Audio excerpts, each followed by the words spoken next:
and welcome to the Live Wire.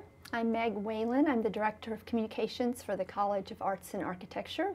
And the whole university is excited because coming soon, the first football game with our brand new marching band. And today we have with us Jeff Miller, who is the marching band director. Welcome. Thank you. Appreciate it. It's great to be here. Yeah, and you have actually been on campus and at UNC Charlotte for a full year now. Yes.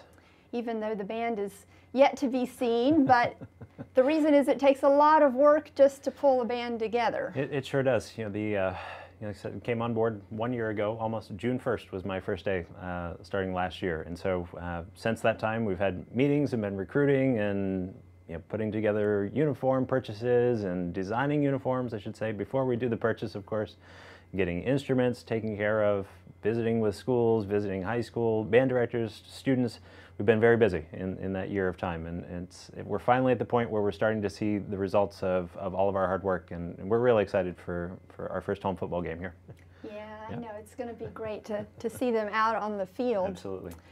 We have a few pictures that we'll show and some old footage. Of course, we don't have any real video yet of the band because they haven't come together, but we'll show people a few things. Before we do that, tell me just a little bit about where you came from before you came to Charlotte and what kind of marching band is in your past. Sure. I started marching band just like most people do in their freshman year of high school, and played in a high school band of 350 members. So really, really large high school marching band, and yeah, that included the drumline and color guard as well. So a large number of students.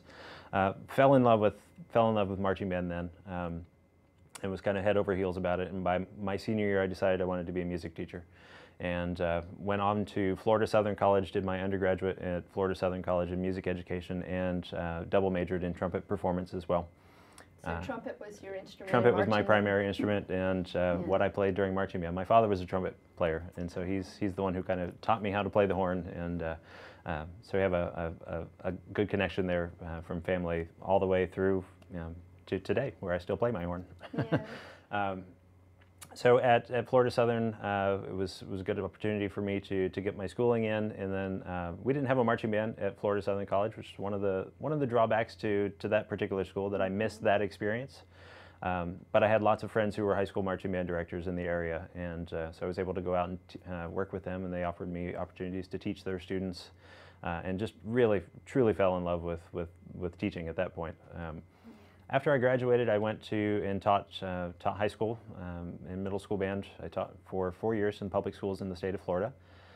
And my first year was at a really small school in very rural Florida, and then moved to Miami. So completely different experiences, and a more competitive marching band program in Miami. Ultimately decided it was time to go back to school and continue my degree plan, and so I went to Florida State University and got my master's degree and doctoral degree at FSU. And while I was there, I had an opportunity to work with the Marching Chiefs, which the Marching Chiefs is a world-renowned organization, 450 members in the marching band. It was a great experience for me to see what it was really like to kind of work with a true collegiate marching band and to get experience in the management of a large organization such as that. So after I finished my degrees, I spent a year in Colorado at the University of Colorado at Boulder and filled an interim position as the assistant director of bands. And my responsibilities there were primarily to work with the marching band and to work with the basketball band, which are similar roles that I play here at the university. Had a great time working with that group. It's about a 220 member band, smaller than FSU, but still a large university marching band. And again, this was my first true experience as having, sort of that real hands-on experience where this is my group. FSU I was a graduate student. It was my group, but I wasn't the ultimate responsibility or responsible party for it. At University of Colorado, myself and Matt Roeder, who's the associate director of bands, ran the marching band, and so that was I learned quite a lot from that time being there, and had applied for this position when I saw the job come open. This is a once-in-a-life opportunity. You never get to say that you were the person. Not many people, I should say, get the opportunity to say that they are the inaugural director of a university marching band. And yeah, I'm sure it's very rare for a university to start nowadays to start a marching band. Either they all were started way back long ago when the football teams came along, or they just will never have them because they don't have football teams or whatever. So it's really, we're having to do this all from scratch, and it's very exciting. It is, absolutely. Yeah. So let's talk a little bit then about the history of building our band. How many members are we anticipating this fall? Not 450? No, not 450. That would be quite a shock, I think. we would have to go into emergency planning mode if we had that many people. The target for this year is 150 members, and we're well on track to meeting that target, from students who have now finally been able to enroll in the class to the students who are completing their SOAR sessions now as undergraduate freshman students or transfer students that are coming through. So we're kind of on track at the moment. I'm hesitant to tell you how many numbers exactly, but we're close to 120 from people who've either enrolled or made a commitment by saying, yes, as soon as I complete SOAR, I'm enrolling in the class. And what basically is the balance between existing students and new students to UNC Charlotte? It will be the greater majority of that will be incoming freshmen and transfer students. I think that we have a small majority of students who were with us in the basketball band who will continue on, students who were in the drum line in the past 2 years that will continue on, and those sort of make up our core group of students. But the majority of the band will be brand new students coming from high school or coming from another university and transferring in. Great. Yeah. Well, let's look at a few pictures.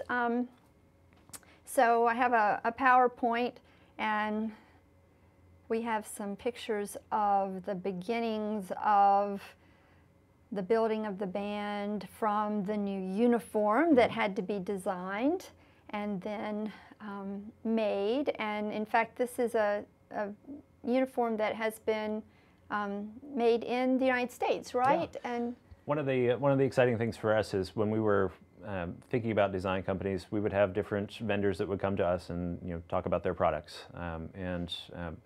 Immediately we were kind of struck by the Fruhoff company. Fruhoff is a family-owned business in their 4th generation in Wichita, Kansas, and their family actually, if you're familiar with The Music Man, the musical, their family designed the original kind of uniform for the Music Man.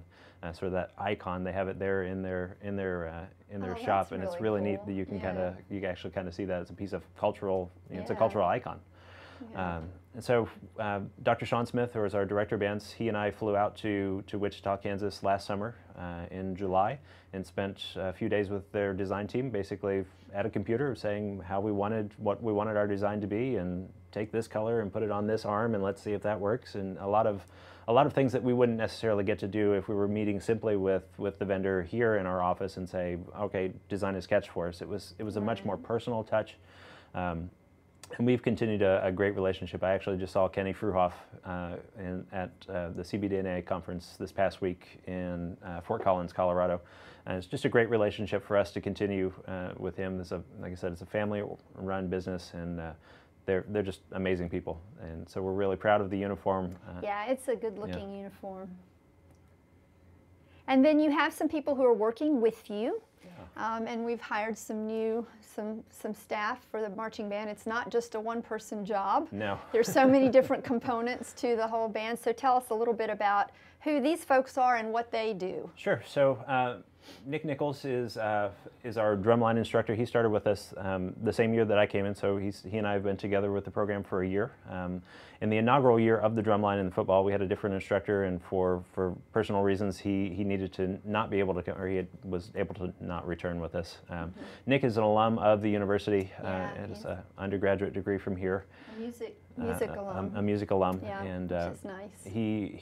He has great connections into the community, and so it's been a real pleasure to work with Nick. He has brought a lot of excitement to the drumline, and we look forward to continuing that.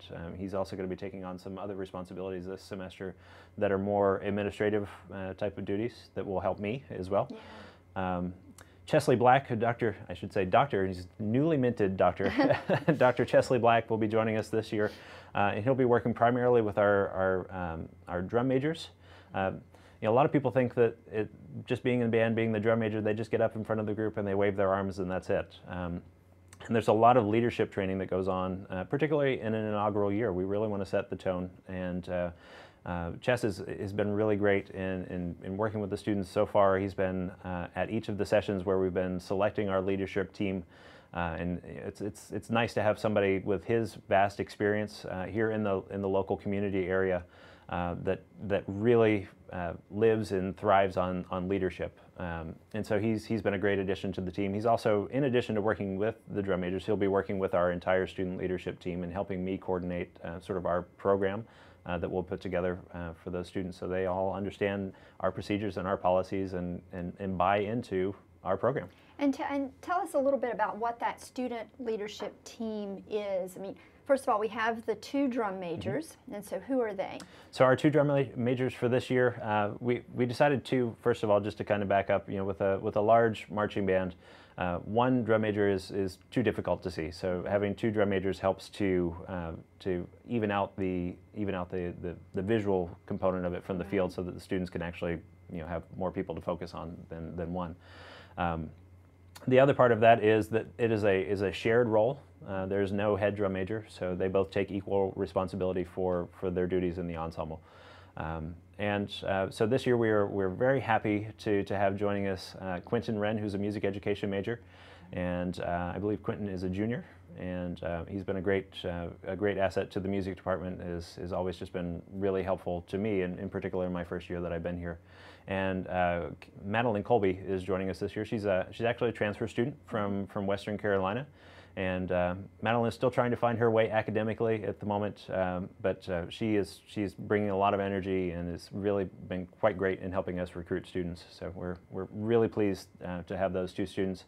And I should say that we had 8 students that initially interviewed and auditioned through a pretty rigorous audition session. And so some of those students will be joining us in other leadership roles. Some of those students will just continue as enrolled students that will participate in the marching band. Right. So aside from our drum majors, who kind of make up our top tier of the student leadership staff, we have students who will help. We have a personnel manager. Again, as you've mentioned, it's difficult to do all of this at one time, so these people will help us with attendance. These people will help just to make sure that if we ever do travel, they'll assist with travel planning. So they're in essence almost kind of an extension of me in that sense. In addition to those people, we have students who are helping with our uniforms and disseminating uniforms and taking those back and organizing the cleaning of the uniforms and storage. And we have people who are assisting with us as music librarians. As we'll go through, we're doing 3 shows every year, or at least in our inaugural year. We may add more as we go on, but the target for this year is to do 3 shows across our 6 home games. And so we have a lot of music that we have to learn. And a lot of students who need copies of music, and so we have a great staff of people who are going to be working to help make everybody's life easier with getting their music. In addition to those people, we have an equipment manager as well, and she will be doing. She has a very large task ahead of her, and she knows this, of coordinating logistics of how do we get our podiums from our new building, from the Johnson Band Center, to the rehearsal field, and then subsequently on game days, how do we get that material from this side of campus to the other side of campus. In addition to being responsible for instrument inventory, she will assist with signing out instruments to students and coordinating any needs that would happen if we should have damage to an instrument. Those are the type of things that she records and reports that back to me so that we can get those instruments taken care of. So she has a lot on her plate.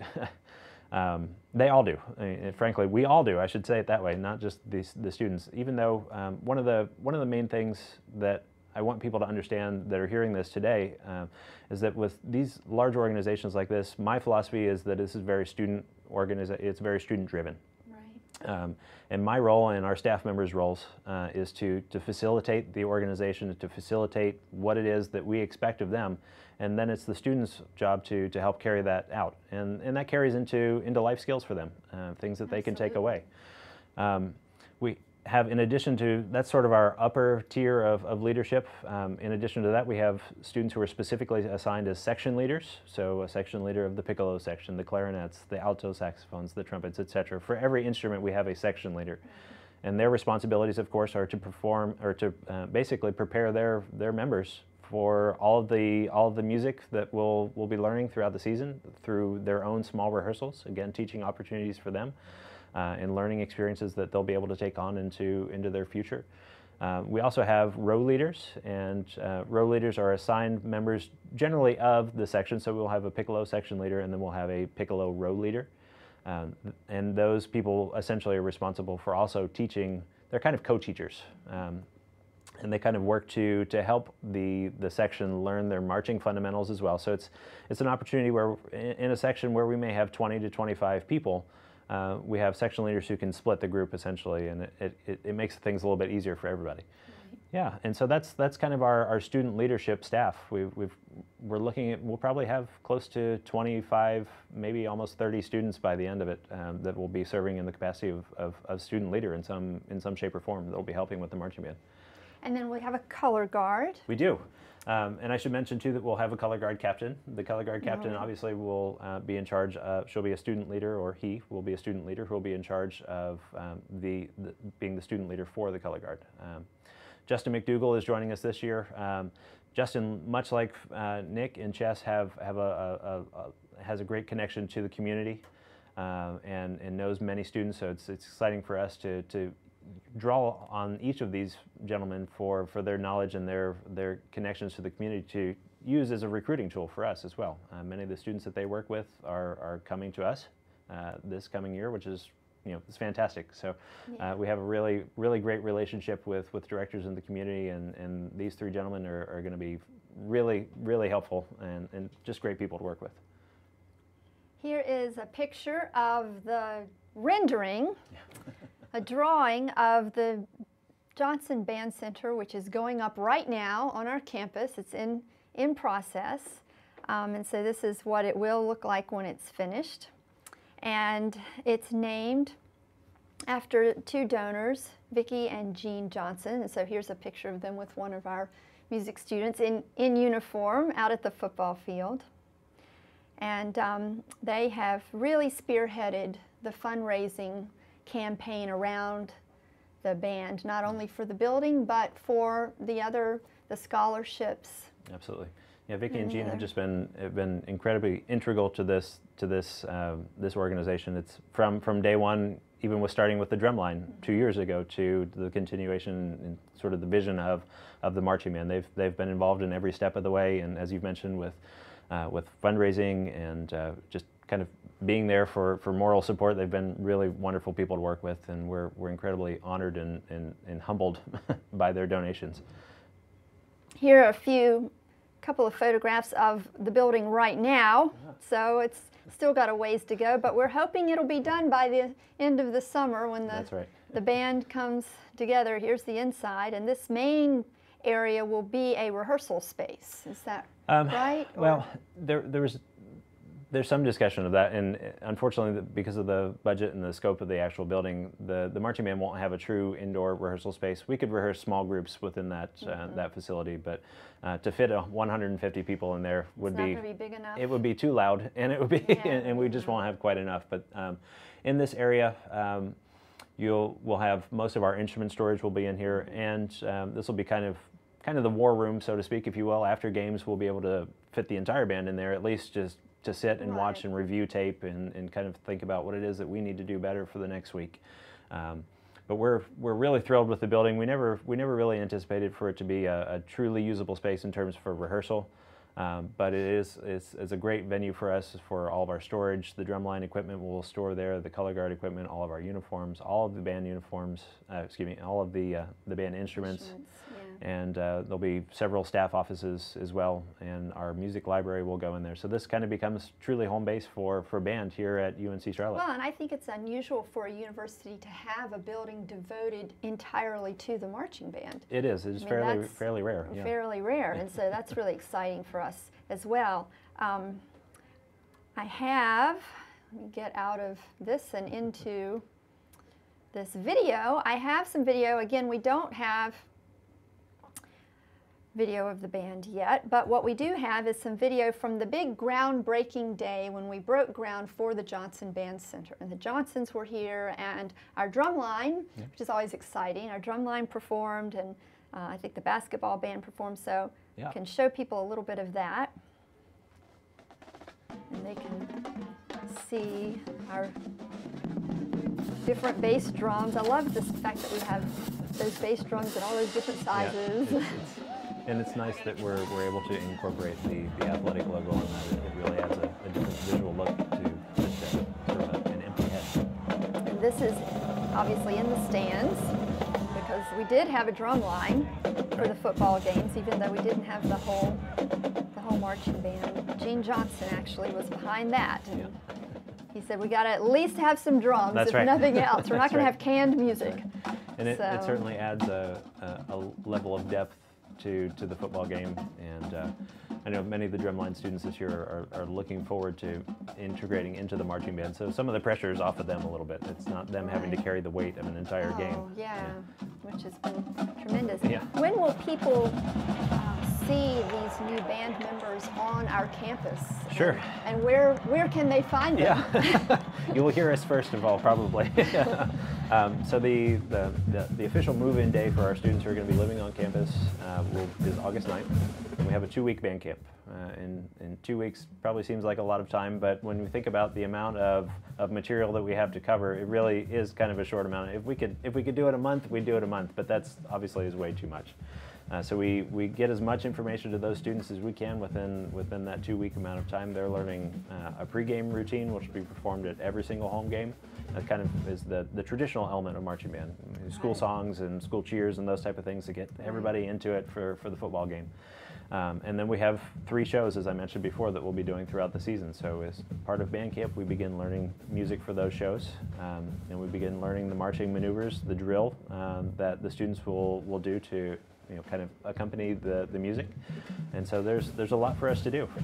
With 150 students all coming from different backgrounds, we have to take those backgrounds and make them ours. We have to make it, this is our organization. And so that's one of the unique challenges, or not a challenge, it's an opportunity for us to all become sort of our organization. We've heard so much about the band, but now we're really becoming the band during band camp. And so from a rehearsal standpoint, we've been very fortunate in that there are 2 fields immediately outside of the main entrance of campus, or just to the inside of main campus, that the marching band will rehearse on. And so everybody driving down Highway 49 and those folks living in the circle across the way from us will hear us for sure on rehearsal days. Though. Yeah, absolutely. It'll be really exciting to see them and hear them out there. Absolutely. On that field. We can't wait for people to actually be here on campus, and for us to no longer just be talking about this, but to actually be living and doing this. Yeah. And then I think we are having a big convocation as school starts towards the end of August, the first day of school, and the band will make its first truly public appearance at that convocation. That's right. It's an exciting opportunity for us. From the Department of Music standpoint, it's nice for us to have a convocation that we can sort of bookend everybody's experience at the university. They will hear the alma mater. They'll learn how to sing the alma mater. The chorus will be joining us as well. Almost a chorale of 250 people, I think, is kind of what we're expecting. We're trying to recruit as many people as we can. And the marching band will, like you said, will kind of lead the parade in teaching that, and will be the first real experience that students get to see the marching band on campus. So it's nice, as I mentioned before, we start students here at UNC Charlotte with music, and at the end, when they graduate, they also hear the alma mater, they hear the fight song. So it's a nice position of honor for us in the Department of Music to be able to kind of bookend every student's experience here with music. So we're really excited about it. And then when is the first home game? Oh my God, I knew you were going to ask me that. I should have looked myself. I think it's the 2nd week in September, if I remember correctly. I think that's right, yeah. And so that'll be exciting to see the... It will. That'll be the first time that anybody really sees us in the stadium. Yeah. And we're hoping for an evening game. Now that we have our lights in the stadium, we're hoping for an evening game, not only for heat, but certainly the night game adds a different element to it. There's a lot more energy and excitement that typically happens in night games, at least from a marching band experience. there's just something different about performing at nighttime under lights than performing during the daytime under the sun. And so we're really hoping for a night game. So we'll see the shine of the uniform, we'll see the shine of the instruments as everybody kind of runs out and takes the field. It's going to be a real rush. Yeah, it really will. And then we've been working all summer long on a dedicated website for the marching band, right. and we're going to let people have a sneak peek. This is not truly live yet. That's right. It does not exist for the public yet, but we are hoping to have it up within a month, I would think. That's right. And the URL will be marchingband.uncc.edu. marchingband.uncc.edu. At the top of it, you see our nickname, which we came to at the, I guess in the, well, let's see, when was it? In the winter maybe, So it was or during the fall? basketball season, right around November. And we did that by a vote, and ultimately it was the students themselves That's right. Yeah. who chose the nickname, the Pride of Niner Nation. That's right. So Pride of Niner Nation Marching Band. And so we're really excited about this website. It's a really cool design, designed by a company, Vision Point, and you can see it's still not finished. That's So right. you can see that it's got stuff that has to be filled in, and we're working on that. But it's interactive, and people can go there not only to learn about joining the band if they're students, or if they know students who are looking at UNC Charlotte who are maybe high school students and are considering UNC Charlotte. This will be a great place to go to find out what does it mean to be in the Pride of Niner Nation marching band. And from there, we'll once it goes live, as we've been collecting information from prospective students. We'll have that opportunity on the website as well, where students can enter in their information that might be looking to come to visit the campus, or want to speak with me a little bit more about being in the marching band, or just simply say, hey, I'm a diehard marching band person. I don't want to talk to you. I just want to join the marching band, and they can put their information in there, and we'll add them to the list, and we'll expect them to come join us next year. Yeah. Yeah. And then if people who don't want to join the band, but they want to know more about the band, where the band will be performing next. That's right. Whether it's going to be something like Convocation or a football game or a parade or something like that, that will be here. Definitely a link to the bands at our music department, because we have, in addition to our great marching band, we've got some wonderful concert bands and jazz bands and things, and so we want to make sure people are aware of those as well. And then of course the fundraising part of this is still an ongoing process to raise money, particularly for scholarships. Absolutely. Yeah. What is our goal ultimately? Are we hoping ultimately to be able to provide every student with some sort of scholarship? That is the plan. We do want to be able to offer scholarships, and that we're making that known now at this point. Of course, it depends upon the funds that we do have available, and it depends on the number of students who are seeking scholarships. We tell everybody that comes in that is interested in being in the marching band that we have scholarships available, and we're absolutely looking to do our very best to provide students those scholarship amounts. Anybody who's interested can certainly contact me at my email address, or call me, and I'm happy to kind of talk about the details, and would be happy to give them that information. Yeah, so even though the marching band website is not live, however, you can go ahead right now and put in marchingband.uncc.edu, and you will get something. What you'll get is a page that is on our music department website within our college website, and it has on it information about being in the band. It has your contact information.